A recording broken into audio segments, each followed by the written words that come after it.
Hey, welcome back to Move to Improve. So, today the topic is corticosteroid injections, particularly in the shoulder. This is not something we are in love with and is somewhat controversial in the field, although it is still the recommended care pathway in a lot of cases. So there's several reasons we don't love it, and I'll pass the mantle off here, guys. Why is this not a favorite for a lot of conservative health care providers?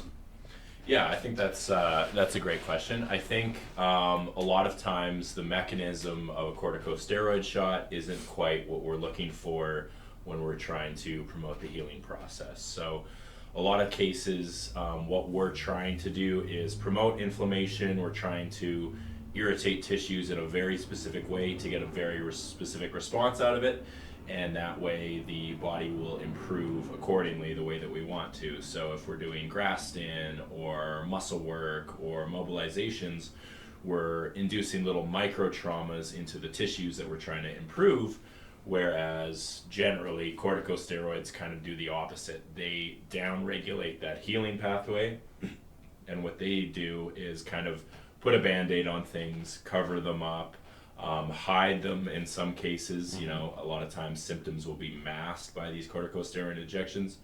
And the biggest issue is just the difference between what feels better and what's making you better. Because our goal is to make you better, not necessarily just make you feel better. I think you touched on a lot of important topics there, and I think one thing I want to backtrack on is the concept of we're causing a little bit of micro trauma in a controlled and therapeutic way to get your body to do the healing. So whether you're doing like instrument assisted Graston, or you're needling, or you're doing active release, you're causing little tears, same way you would if you were exercising and causing little tears when you're strengthening your musculature or your bones. That's what stimulates the body to do its own healing, and corticosteroids are really doing the opposite of that. They're shutting down those healing pathways and those pain pathways. Greg, you got anything to chime in here? You look like you're pondering hard. No, I was just looking outside. I agree. I mean, we get a lot of patients who come into our practice with a shoulder problem, and they've already had a cortisone injection, right? And what's the typical response? Yeah, it helps. It really helped for a week, 2 weeks, a month, 6 months, and now it's just back, right? So I think it's pretty clear that that it's a temporary relief, which can be a good thing. Like, in fairness, just getting a temporary relief of the pain might allow you to reestablish proper movement patterns, might allow you to actually get through ranges that you couldn't get through before because of pain. So that's not a horrible thing, but there's side effects to it, right?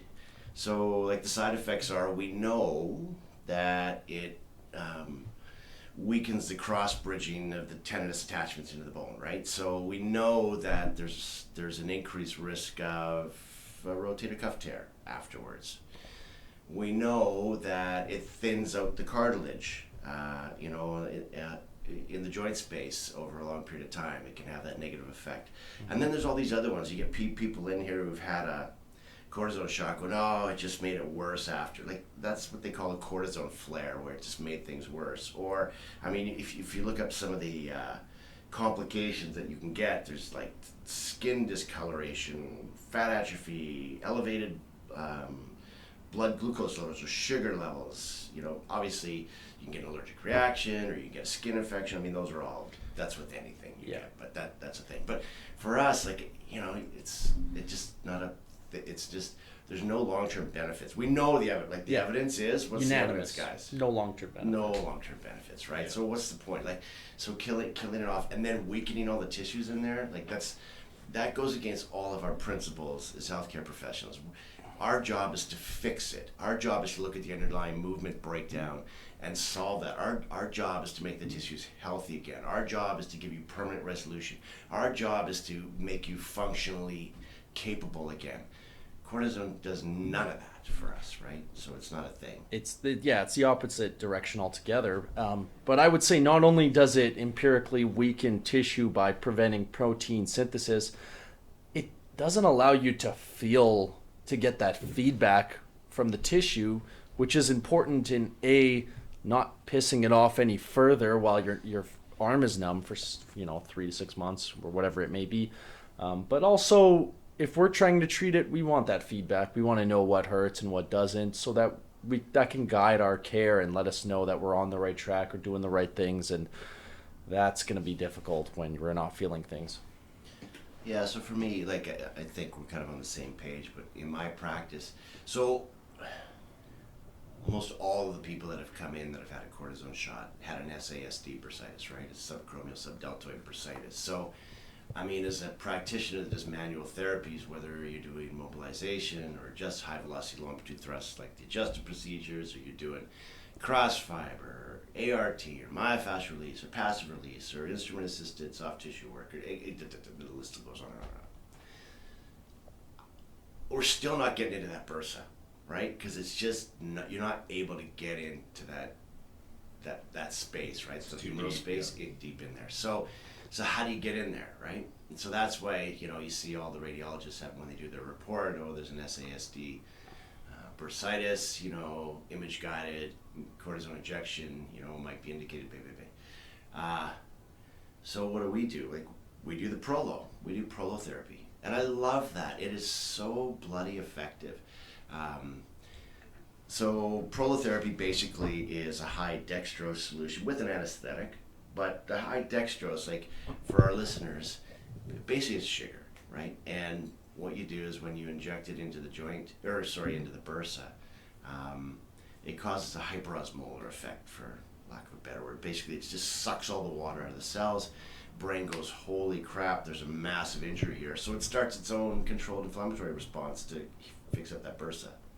And it is amazing. It works so well, right? Mm-hmm. And so what you're doing is you're using the body to heal itself. Fantastic. You're not killing that healing response, right?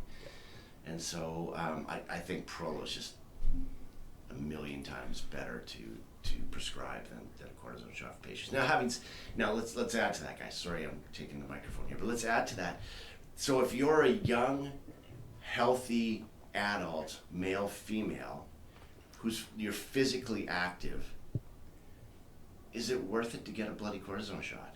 Like, no, because you're risking that full retracted rotator cuff tear. You're thinning out the cartilage in the joint. Like, why would you ever want to do that to fix this problem, right? Mm-hmm.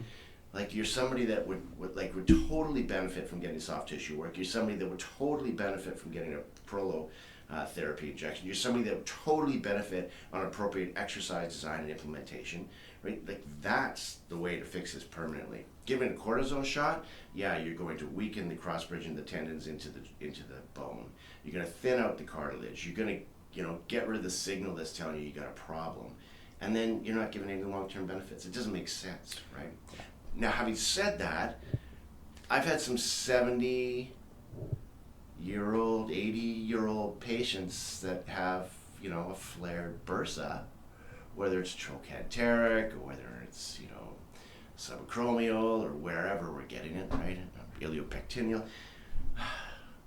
And maybe there's a financial constraint too. Maybe they don't have a private health plan that's going to pay for a naturopath to inject them or whatever. Mm-hmm. You know what? Cortisone's not a bad idea, But even then, I mean, yeah, you're right. There are totally cases where it's like maybe they're not committed to a treatment plan. There's a bunch of barriers. That's going to be that, I get that. Right? But on the other hand, their MDs are doing PRP now, and I have looked at research showing greater efficacy from doing PRP. People don't know what that is platelet-rich plasma. So basically, they suck your blood up, spin it, take all the cells that are have healing properties, and inject that back into the area so that you have this concentrated amount of your own healing cells, basically, to do a lot of that work.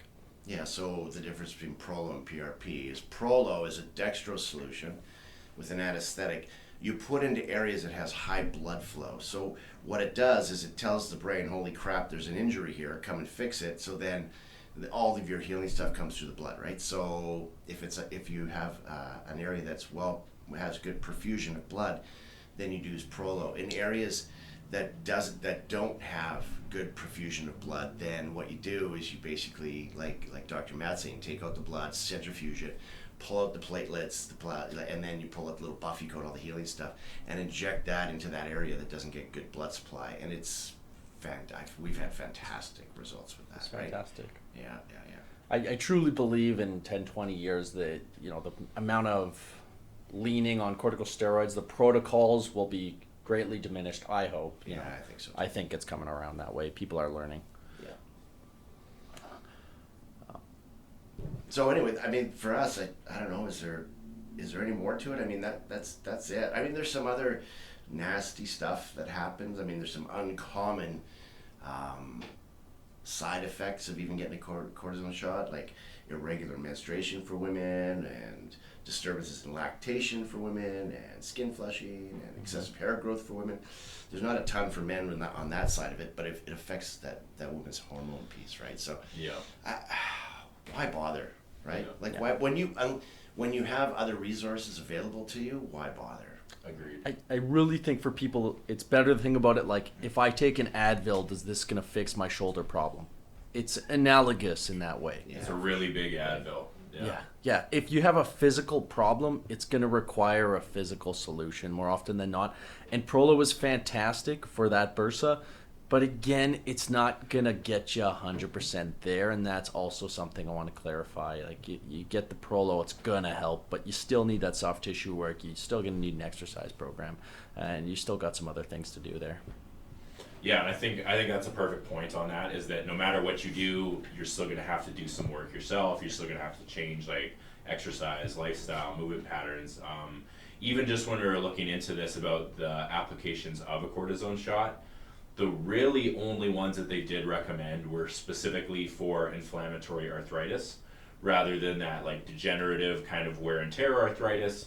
This is the one that you get when you're young. You get it, rheumatoid arthritis, psoriatic arthritis. Mm-hmm. And in that case, those injections can be helpful to use the hormone to actually reduce that inflammation response, because essentially you're having like a allergic reaction to your own joints, more or less.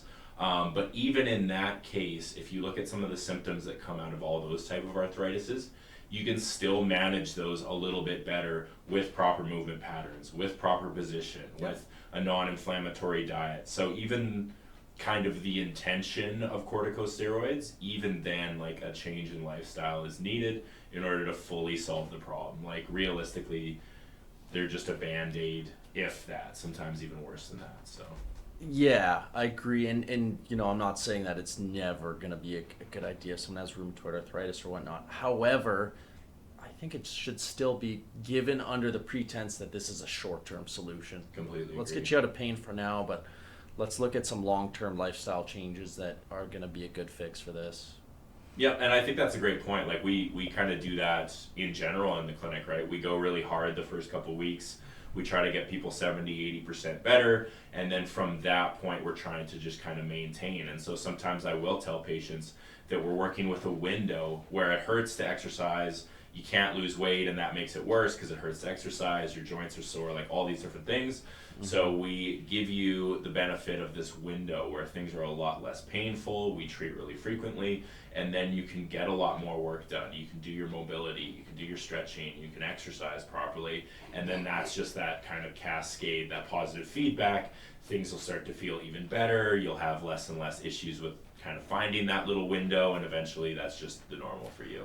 Yeah. It's really like when you go to the dentist and they're like, you need to floss. And you're like, but it makes my gums bleed. Yeah. Do your gums bleed because you floss or because you don't floss? Yeah, exactly. Yeah.